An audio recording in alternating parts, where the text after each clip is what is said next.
আসসালামু আলাইকুম, শুভেচ্ছা, স্বাগতম। দর্শক, অন্যরকম একটা সংবাদ, অবশ্য ব্যক্তিগতভাবে আমার নিজের ব্যক্তিগত চিন্তা, অবজারভেশন, যেটা আমার কাছে খুবই সংবাদটা ভালো লাগছে। আমাদের প্রধান উপদেষ্টা, আপনারা অবগত থাকবেন যে উনি কয়েকদিন আগে ওই আমেরিকার যে প্রেসিডেন্ট, তার উনি যে নিয়োগ করছে, যে ইলন মাস্ক, যে টেসলার প্রধান এবং আর অন্যান্য কোম্পানির সে প্রধান, তাই ওনার নিয়ে এবং প্রধান উপদেষ্টাকে নিয়ে একটা সংবাদ। ইলন মাস্ককে বাংলাদেশে সফরের আমন্ত্রণ জানিয়েছেন প্রধান উপদেষ্টা। খুবই ভালো একটা সংবাদ।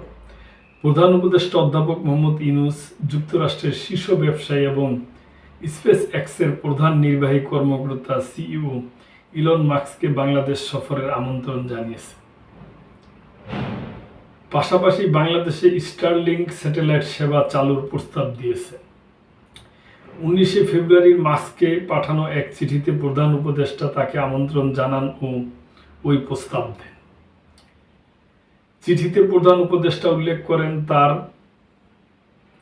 মাস্কের বাংলাদেশে সফর দেশের তরুণ তরুণীদের সঙ্গে সাক্ষাতের সুযোগ করে দিবে, যারা এই অগ্রণী প্রযুক্তির অন্যতম প্রধান সুবিধাভোগী হবে।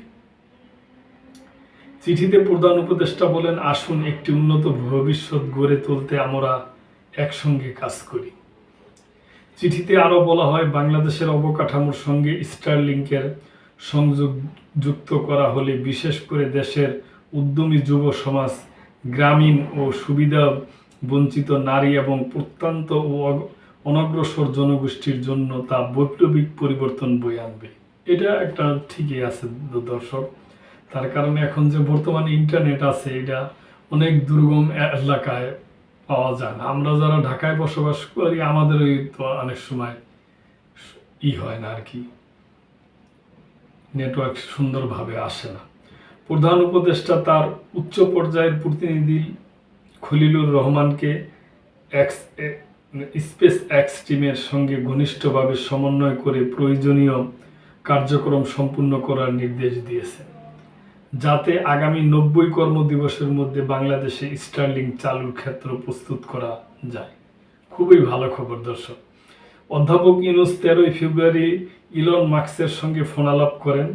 এ সময় ভবিষ্যৎ সহযোগিতার সম্ভাবনা এবং বাংলাদেশে স্টারলিংক স্যাটেলাইট ইন্টারনেট সেবা চালুর অগ্রগতি নিয়ে আলোচনা হয়।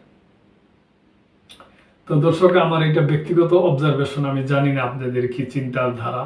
আমার কাছে খুবই ভালো লাগতেছে, আনন্দ লাগতেছে যে যদি উচ্চ গতির দ্রুতগতি সম্পূর্ণ ইন্টারনেট হয়, তাহলে আমি মনে করি ভালোই হবে বাংলাদেশের জন্য এবং বাংলাদেশের প্রত্যন্ত গ্রাম অঞ্চলের জন্য।